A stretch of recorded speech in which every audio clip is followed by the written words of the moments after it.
제목을 따라합니다. 열심을 품고 주를 섬기라. 아멘. 우리 말씀 듣기 전에 저와 함께 계신 분들과 인사를 나누겠습니다. 반갑습니다. 은혜 받으시다. 반갑습니다. 은혜 많이 받으시기 바랍니다. 오늘 이렇게 거룩한 주일날 예배에 참여하신 여러분을 환영하고 축복합니다. 오늘도 예배 가운데 하나님께서 우리에게 필요한 말씀을 주시고 은혜를 주시고 복을 허락하여 주실 줄로 믿습니다. 네. 여러분 이제 벌써 8월달이 되었습니다. 8월달 새 달을 시작하면서 이번 달에는 열심을 품고 주를 섬기라. 로마서 12장 11절에서 13절 말씀을 표어로 내걸고 또 한 달을 시작하려고 합니다. 여러분 무더위 가운데 지치고 힘든 그러한 상황 가운데서도 여러분 열심을 품고 주님을 섬기는 저와 여러분 되시기를 주님의 이름으로 축원합니다. 아멘. 여러분 로마서 12장이거든요. 여러분 오늘 본문 말씀은 로마서입니다. 이 로마서 말씀은 많은 사람들이 하나님을 만난 이 말씀들이 기록되어 있습니다. 어거스틴도 로마서를 통해서 그가 은혜를 받고 종교개혁자였던 마르틴 루터, 감리교의 창시자였던 존 웨슬리 이런 영적인 거목들이 다 이 로마서 말씀을 듣고 은혜받고 그의 일생을 하나님 앞에 헌신해 가는 것을 보게 됩니다. 여러분 이 로마서 말씀 늘 묵상하면서 여러분들도 동일하게 은혜받고 구원의 감격을 가지고 정말 복음 가운데 여러분 믿음으로 승리하며 사시기를 주님의 이름으로 축원합니다. 네. 여러분 오늘 본문 말씀을 통해서 우리가 몇 가지 살펴보면 첫 번째로는 열심을 품고 주님을 섬겨야 됩니다. 여러분 오늘 본문 11절을 봅니다. 11절에 보니까 이렇게 되어 있습니다. 부지런하여 게으르지 말고 열심을 품고 주를 섬기라. 아멘. 그래서 주님을 섬기는 데 있어서 중요한 것이 바로 뭐냐 하면은 열심이라는 열심을 품고 제오 열심이라는 뜻인데 살다, 끓이다, 뜨겁다 이런 뜻을 가지고 있습니다. 그러니까 마음에서 끓어오르는 주님을 향한 뜨거운 마음을 가지고 주님을 섬겨야 됨을 말씀해 주고 있습니다. 여러분 한국인들에게는 다른 나라에 비해서 좀 부지런한 그러한 특성을 가지고 있습니다. 그래서 가만히 앉아 있는 것을 못 봅니다. 얼마나 부지런한지 빨리빨리가 입에 댈 정도로 열심히 살아가는 우리 한국 사람들의 모습을 보게 됩니다. 여러분 그래서 작은 땅이지만은 그러나 선진국 대열에 들 정도로 물론 거기에는 하나님이 도와주시고 함께 해주셨지만 우리 한국인의 특성도 한몫을 했던 것을 보게 됩니다. 여러분 이렇게 한국인들이 특별히 하나님을 잘 섬기는 사람들도 많이 있는데 우리 예수님께서 우리를 위해서 베풀어 주신 은혜를 우리는 늘 잊지 않고 살아가야 될 줄로 믿습니다. 하나님은 우리 인간을 구원하시기 위해서 독생자 예수 그리스도를 아낌없이 땅에 보내주셨습니다. 예수님은 이 세상에 오셔서 온갖 모든 고난과 어려움을 다 겪으시고 십자가에 피 흘려 돌아가시기까지 우리를 사랑해 주셨습니다. 여러분 주님의 사랑을 덧입은 자로서 우리가 해야 될 일은 열심을 품고 우리가 주님을 위해서 헌신하며 충성하며 살아가야 될 줄로 믿습니다. 아멘. 네, 여러분 이 앞절에 한번 볼까요? 여러분 오늘 본문의 10절 말씀을 보게 되면 이렇게 되어 있습니다. 형제를 사랑하여 서로 위하고 존경하기를 서로 먼저 하며 이렇게 되어 있습니다. 여러분 이게 무슨 얘기냐면은 교인들이 서로 힘을 합쳐서 서로를 대해주고 또 특별히 존경하며 사랑하며 살아가야 됨을 말씀해 주고 있습니다. 가만히 우리가 살펴보면 여러분 교인들은 대부분 일주일에 한 번 이상은 만납니다. 그렇죠? 자주 오시는 분은 새벽 예배도 나오시는 분은 매일매일 만납니다. 여러분 가족은 어떻습니까?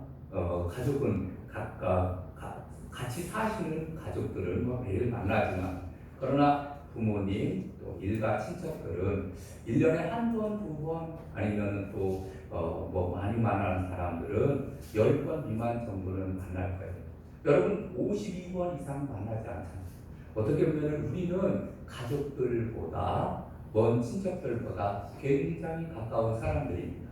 특별히 여러분 우리는 예수 그리스도를 구주로 믿고 하나님을 아버지로 섬기는 영적인 가족이 된 줄로 믿습니다. 아멘. 그래서 서로 우애하고 사랑하고 섬기면서 우리는 살아가야 됩니다.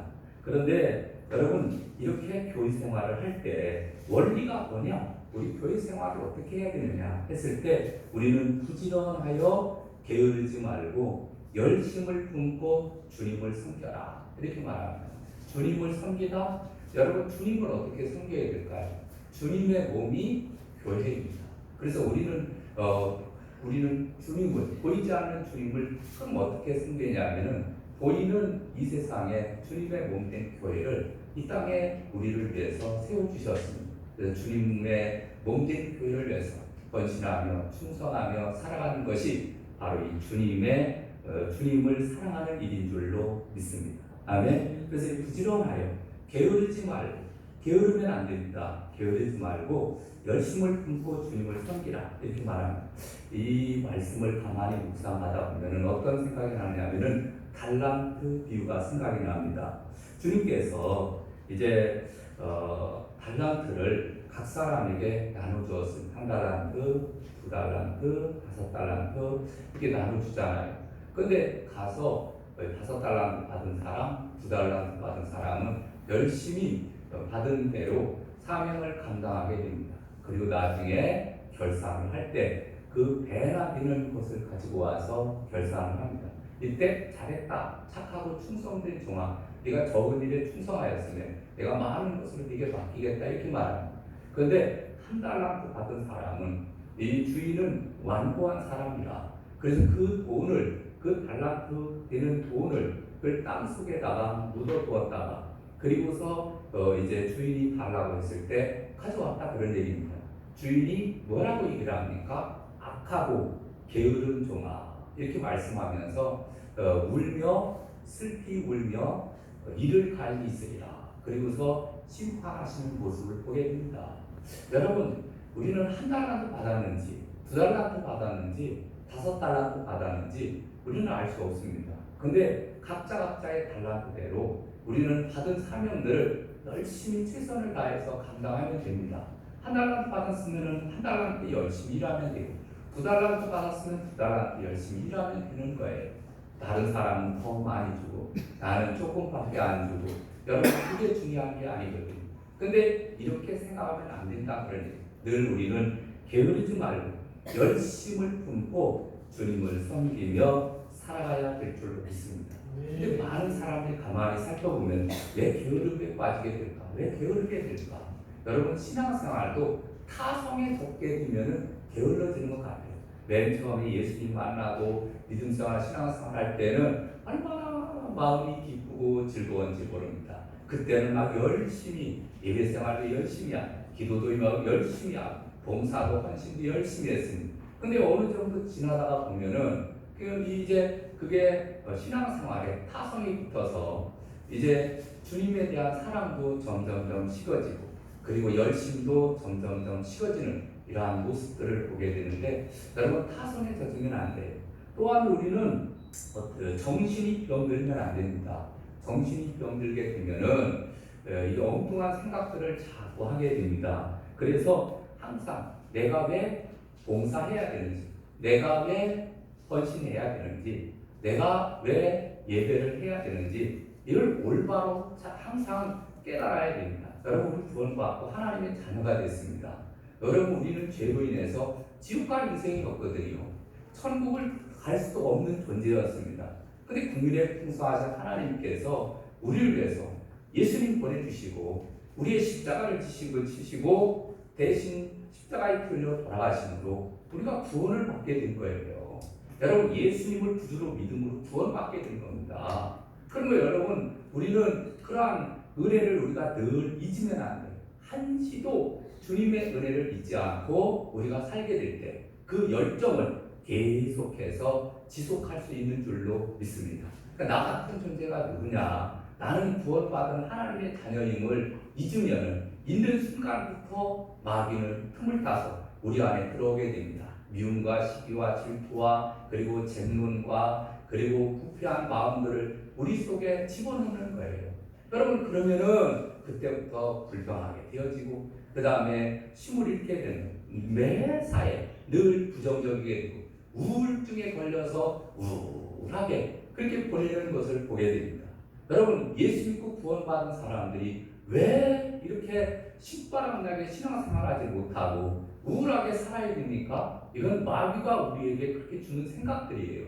우리는 항상 열심을 품고 주님을 섬기기 위해서 힘써야 될 줄로 믿습니다. 아멘. 잠언 10장 4절 보니까 손을 게으르게 돌리는 자는 가난하게 되고 손이 부지런한 자는 부하게 되느니라. 이게 창조의 법칙이에요. 여러분, 우리가 열심히 살면은 무엇이든지 세상에서도 열심히 일하고 열심히 수고하는 사람들은 다 제 먹을 것을 얻으면서 살게 됩니다. 그런데 심지어는 어떤 사람은 다 밥을 차려놓고도 밥 숟갈을 떠서 입에다 넣기만 하면 되는데 그것도 그냥 먹지 못하고 누가 나한테 밥을 좀 떠먹였으면 좋겠다, 이런 생각을 가지고 사는 사람들이 있습니다.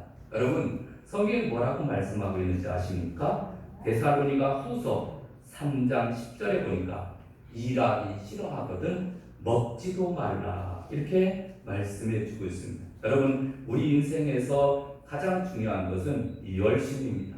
열심인데 영적인 일도 열심히 하고 육적인 일도 열심히 하고 또 자기가 맡은 일도 열심히 하고 남의 일도 열심히 하고, 어떤 사람은 남의 일을 열심히 쫓아다니는데 자기 일은 안 해요.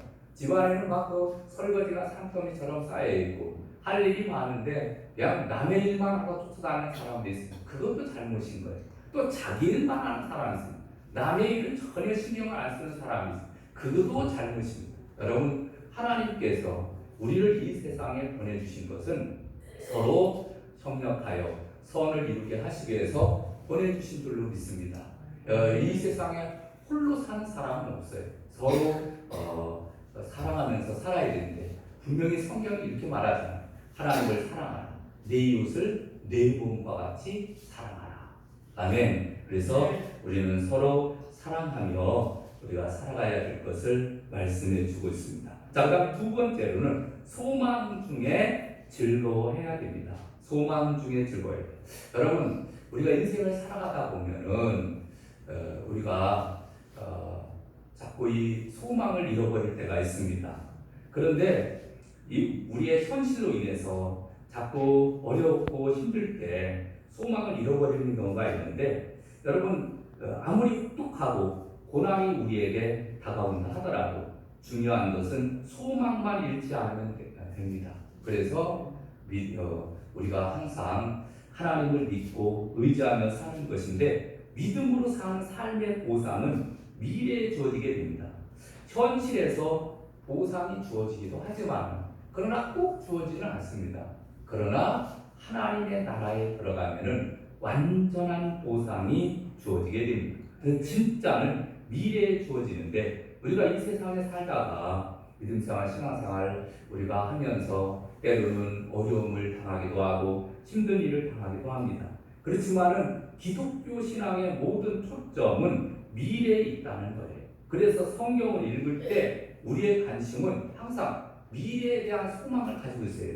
여러분, 히브리서 11장 1절에 보니까 믿음은 바라는 것들의 실상이요 보이지 않는 것들의 증거니 선진들이 이로써 증거를 얻었느니라. 아멘. 고린도후서 4장 17절에 보니까 우리가 잠시 받는 환난에 경한 것이 지극히 크고 영원한 영광에 중한 것을 우리에게 이루게 함이니라고 말씀해 주고 있습니다. 여러분, 지금 받는 고난이 대단히 큰 것 같지만 그러나 하나님 나라의 그 영광에 비하면은 아무것도 아니라는 거예요. 그래서 스크리스토스이라는 분은 이런 말을 했습니다. 우리의 삶에 일어나는 모든 고난은 다 합쳐도 하나님 나라의 영광에 단 1초와도 비교할 수 없다, 이런 말을 했습니다. 우리가 이 땅에서 모든 당하는 고난과 역경과 어려움을 다 합친다 하더라도 하나님 나라에서 단 1초, 그 1초의 영광과도 비교할 때 이건 비교가 안 된다는 거예요.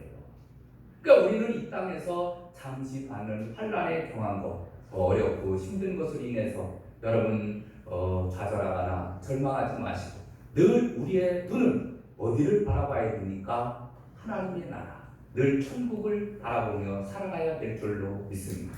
제가 부처님 말씀을 드리지만 우리 인간을 안드로포스라고 합니다.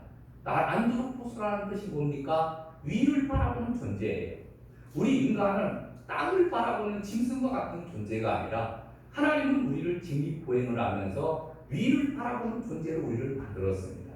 특별히 육체와 영혼을 우리에게 불어넣어 주셔서 짐승에게는 혼이 있지만 우리에게는 영혼을 불어넣어 주셔서 우리가 예수 그리스도를 구주로 믿고 이제 할 때 천국에 들어갈 수 있는 그러한 은혜를 우리에게 주신 줄로 믿습니다.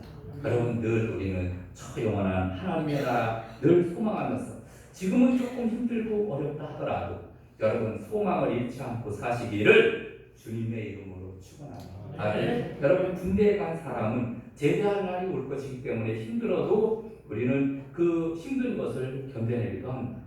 여러분 또 생활로 인해서 어려움에 처해 있는 사람, 지금 이제 월세에 살고 그리고 단칸방에 사는 사람들을 이제 앞으로 조금 더 열심히 일해서 전세도 가고 또 아파트도 사고 이렇게 살아야지, 이런 사람들은요 그러한 소망이 있기 때문에 어려움을 이겨내가는 것을 보게 됩니다. 그래서 사람은 소망이 없으면 안 돼요. 소망을 항상 가져야 됩니다. 이 땅에서 살면서도 우리는 소망을 가져야 되지만 특별히 영적으로 하나님 나라에 대한 소망을 가지고 우리는 살아가야 될 줄로 믿습니다. 그래서 소망이 있는 자는 환난과 핍박 중에도 기쁨을 잃지 않고 즐거워합니다. 여러분 사도 바울은 복음을 전하다가 매를 맞고 옥에 갇혔는데도 옥중에서 주를 찬미하며 기도했습니다. 여러분 매 맞고 감옥에 갇힌 사람이 뭘 그렇게 기도할 일이 있겠습니까? 뭘 찬양할 일이 있겠습니까? 오히려 하나님을 원망할 뿐, 하나님 내가 하나님의 일을 하려고 얼마나 노력을 많이 했습니까? 근데 지금 제가 처해 있는 환경은 감옥에 갇히고 그리고 이제 매를 맞아서 거의 죽을 똥 살 똥 되어 있는데 하나님 이게 웬일입니까? 이렇게 원망할 수 있지만 그러나 바울은 그는 소망이 하늘에 있었기 때문에 그는 감옥에서도 찬양할 수 있었고 결국은 그로 인해서 간수를 구원하는 그러한 기적의 역사가 나타나게 된 줄로 믿습니다. 여러분 시편 71편 14절에 나는 항상 소망을 품고 주를 더욱 찬송하리이다 라는 말씀처럼 지금은 마음이 공고하고 괴롭고 슬프고 하나님의 축복이 안 보이는 것 같아도 여러분 소망 중에 즐거워하시고 과거에 슬픔이 있다 하더라도 여러분 슬픔에 잠겨있지 마시고 이제 소망 중에 좋은 것을 꿈꾸며 더욱더 믿음을 가지고 사시기를 주님의 이름으로 축원합니다. 세 번째로는 환난 중에 참아야 됩니다. 여러분 신자가 세상에서 환난을 당하는 것은 너무나 당연한, 아니 목사님 이게 무슨 얘기입니까? 예수님 믿었으니까 이제부터는 고생 끝, 행복 시작, 좋은 일들만 가득하고 들어가도 복 받고 나가도 복을 받고 하는 범사가 형통하고 잘 되는 것이 그것이 원리 아닙니까? 이렇게 말씀할 수도 있습니다. 여러분 하나님을 믿고 의지하면 하나님은 반드시 그 자녀에게 복을 주시는 줄로 믿습니다. 그러나 이 땅에서 약간의 고난을 당할 수도 있습니다. 왜 그러냐면은 주님을 전하다가 보면은 때로는 핍박을 당하고 주님의 말씀대로 순종하며 살다 보면은 어려움을 당할 수도 있습니다. 회사 생활에서 난 교회 다니는 사람입니다. 나 예수 믿는 사람입니다. 술도 안 먹고 담배도 안 피고 이렇게 열심히 살다 보면은요 자꾸 따돌림을 당하기도 하고 일거리도 끊어지기도 하고 어려운 일들이 생길 수는 있어요. 그게 왜 없겠습니까? 이 세상은 마귀의 사탄의 세력이 지금 지배를 하고 있는 그러한 장소이기 때문에 그 가운데 하나님은 내가 너희를 보내니 양을 이 가운데 보낸 것 같다 성경에 말씀하잖아요. 그런 가운데 우리가 살아가고 있습니다. 그러니까 환난이 오고 역경이 오고 어려움이 오는 것은 당연한 거예요. 여러분, 그런데 우리는 그것을 너무 슬퍼하지 말아라 라는 것을 우리에게 말씀해 주면서 베드로전서 4장 12절에 이렇게 말하는 거예요. 사랑하는 자들아, 내 너희를 연단하려고 오는 불시험을 이상한 일 당하는 것 같이 이상히 여기지 말고 오히려 너희가 그리스도의 고난에 참여하는 것으로 즐거워하라. 이는 그의 영광을 나타내실 때 너희로 즐거워하고 기뻐하게 하려 함이라. 아멘. 여러분, 우리를 연단하려고 오는 불시험을 이상한 일 당하는 것 같이 이상히 여기지 말라는 거예요. 당연하다는 거예요. 왜 하나님은 우리에게 이런 고난을 주냐면은 우리 이런 고난을 통해서 우리를 연단하고 단련하고 훈련해서 정금과 같이 하나님의 나라의 일꾼으로 쓰시기 위해서 우리를 단련하시는 줄로 믿습니다. 아멘. 그래서 고난 당한 것이 내게 유익이라 이로 인하여 내가 주의 율례를 배우게 되었나이다. 아멘. 여러분, 고난이 오고 역경이 올 때 더욱더 우리 하나님 의지하며 사시기를 주님의 이름으로 축원합니다. 그래서 이 환난은 바로 믿는 성도들의 트레이드 마크다 이렇게 말하기도 합니다. 여러분, 시련을 받을 때 즐거워하시고 미래의 영광을 인해서 즐거워하며 기뻐하면서 모든 환난 가운데 여러분 믿음으로 승리하시기를 주님의 이름으로 축원합니다. 근데 우리가 고난을 받을 때 그러면 나만 이렇게 고난을 받냐 그렇지 않습니다. 성경의 시편 23편 4절에 보니까 내가 사망의 음침한 골짜기를 다닐지라도 해를 두려워하지 않을 것은 주께서 나와 함께 하심이라. 주의 지팡이와 막대기가 나를 안위하시나이다. 아멘. 여러분, 누가 함께 한다고요? 내가 사망의 음침한 골짜기를 다니고 힘들고 어려울 때 나 혼자 고난당하는 것이 아닙니다. 누가 함께 하시냐면 하나님이 함께 하시는 거예요. 아멘. 하나님이 도와주십니다. 여러분, 믿음을 가지고 하나님을 의지하며 사시기를 주님의 이름으로 축원합니다. 믿음 생활을 참는 거예요. 인내하는 거예요. 여러분, 믿음은 핑크빛으로 좋은 것만 일어나는 것이 아닙니다. 굳은 일도 수없이 일어납니다. 그러나 그것을 참아내는 것이 믿음입니다. 특별히 끝까지 견디는데 주님께서 우리를 위해서 십자가에 피 흘려 돌아가시면서 우리를 위해서 구속을 완성하시기까지 참고 인내한 것처럼 우리도 참는 거예요. 주님을 본받아서. 신앙생활은 예수님 본받는 삶입니다.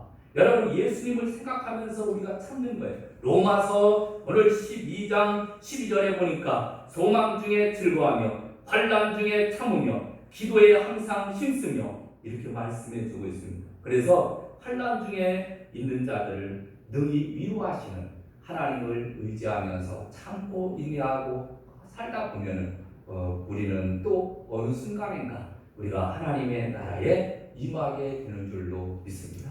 마지막 네 번째로는 기도에 항상 힘쓰시기를 바랍니다. 여러분, 우리가 이 소망하는 것은 때로는 눈에 보이지 않습니다. 소망하는 것은 너무 멀어 보입니다. 근데 그래서 우리가 때로는 동떨어진 것 같고 그러다 보니까 견디기 힘들고 좌절하기도 합니다. 근데 여러분, 중요한 것은 우리가 소망하는 것을 우리가 끝까지 지키면서 저 영원한 하나님의 나라에까지 우리가 끝까지 들어가려면 어떻게 해야 되냐면은 기도에 힘써야 돼요. 아멘. 기도에 힘쓰다 보면은 하나님께서 기도 환난을 이길 수 있는 힘을 주시고 영적인 온도계 역할을 하는 거예요. 여러분, 온도계 알죠? 온도가 막 올라가면은 눈금이 쭉 올라가는 거예요. 근데 이 온도가 내려가면은 그러면은 눈금이 쭉 내려가 마이너스로 쭉 내려가는 거예요. 이게 온도계 아닙니까? 여러분, 기도도 내가 열심히 기도를 하게 되면은 영성이 막 올라가는 거예요. 그래서 정말 하나님과 교제하고 하나님의 음성을 듣고 하나님의 뜻을 분별하고 하나님과 늘 동행하며 기뻐하며 즐거워하며 신앙생활을 할 수 있는 줄로 믿습니다. 아멘. 근데 기도가 점점점 줄어들어요. 여러분, 요즘 장마철로 인해서 무더운 장마철 여러분 어떻게 사시는지 좀 많이 힘드신 걸로 알고 있습니다. 근데 이렇게 자꾸 무섭다 보니까, 지치다가 보니까 기도도 줄어들고 말씀도 제대로 안 보고 그러면 어떻게 되는 거예요? 이 온도계가, 영적인 온도계가 점점 내려가는 거예요. 그러면은 이제 하나님과 내가 분리가 되어서 여러분, 우리가 살아도 주를 위해서 죽어도 주를 위해서 죽나니 늘 하나님의 영광을 위해서 살아가야 될 사람들이 쭉 쳐져서 마귀가 제일 좋아하는 그러한 일들만 하고 원망과 불평만 내뿜고 살아갈 수밖에 없는 이러한 모습을 보게 됩니다. 여러분, 요한복음 15장에 보면은 포도나무 비유에서 주님은 이렇게 말합니다. 나의 안에 거하라. 아멘. 나의 안에 거하라는 거예요. 여러분, 우리는 가지입니다. 포도나무 줄기에 붙어있는 가지가 떨어지는 그 순간부터 살아있는 것 같지만 나중에 말라질 수밖에 없는 거예요. 여러분, 우리는 항상 가지에 딱 붙어서, 줄기가 가지에 딱 붙어서 주님께 붙어있기만 하면, 나의 안에 거하기만 하면 열매 맺게 되어지고 능력 있는 삶을 살게 되고 응답받는 삶을 살게 되어지고 하나님의 기적과 은혜를 체험하며 살게 되는 줄로 믿습니다. 아멘. 그래서 때로는 신앙생활 하다 보면은 도망가고 싶은 때도 있고 인생이 뒤죽박죽 되어서 정신 못 차리고 힘들고 어려울 때도 있습니다. 왜 알겠습니까? 그렇지만 여러분, 우리는 주님께 꼭 붙어 있으시고 기도로 깨어 있으시기를 주님의 이름으로 축원합니다. 아멘. 그럼 반드시 하나님께서 회복시켜 주시고 은혜를 베풀어 주실 줄로 믿습니다. 여러분, 우리는 에너지를 받기 위해서는 정말 우리가 기도하는 일에 힘써야 돼요. 영적인 에너지는 어디에서 나오냐면은 기도할 때 나오는 줄로 믿습니다. 그래서 하나님과의 교제 가운데 깊이 들어가게 되면은 그러면 하나님이 나와 함께 하시는 것을 깨닫게 되는 거예요. 여러분, 운동을 하다 보면은 조금 이제 그 느끼게 되는 것이 뭐 어떤 운동이든지 맨 처음에는 막 지치고 힘듭니다. 그래서 5분 하던 것이 나중에 하다 보면 10분 하게 되고 또 20분 하게 되어지고 무거운 것도 막 들 수 있고 그 다음에 또 어떤 동작도 계속해서 반복하면 잘할 수 있듯이 여러분, 기도도 마찬가지예요. 기도는 운동이거든요. 영적인 운동이에요.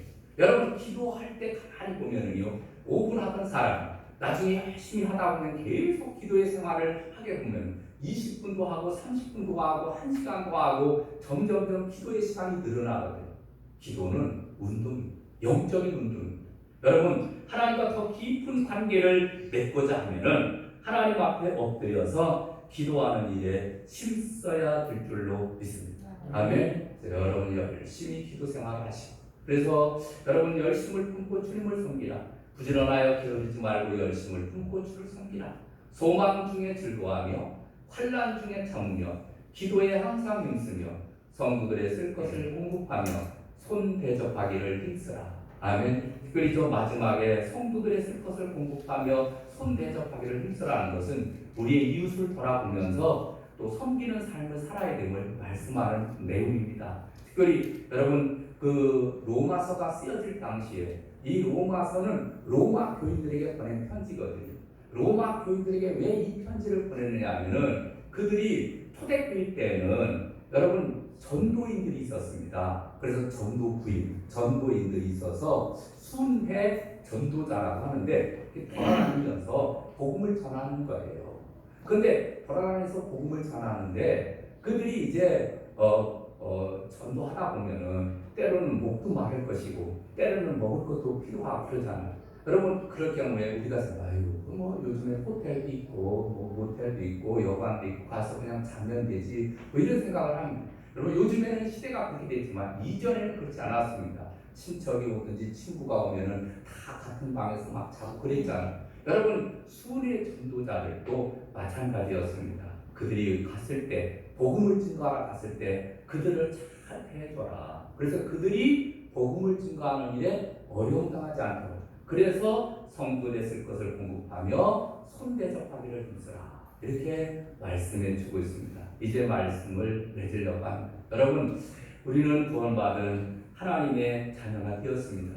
정말 주님께서 나 같은 죄인을 구원해 주셔서 하나님의 자녀 삼아 주셨거든요.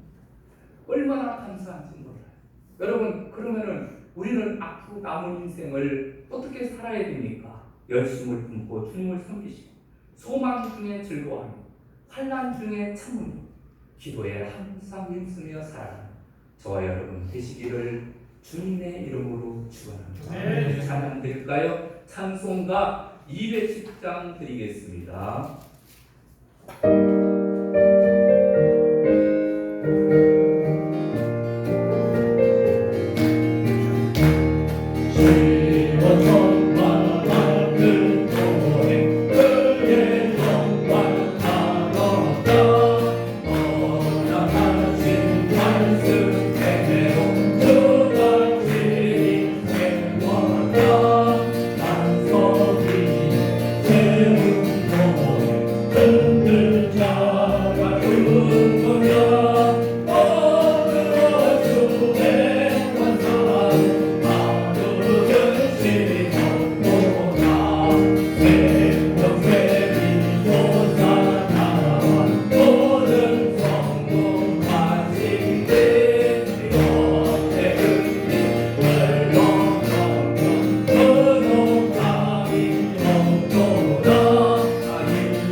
열심을 품고 주님을 섬기라는 말씀 신비에 새겨서 더욱더 앞으로 남은 인생 하나님의 나라와 영광을 위해서 살아갈 수 있도록 이를 위해서 우리 주여 한번 크게 외치고 통성으로 기도하겠습니다. 주여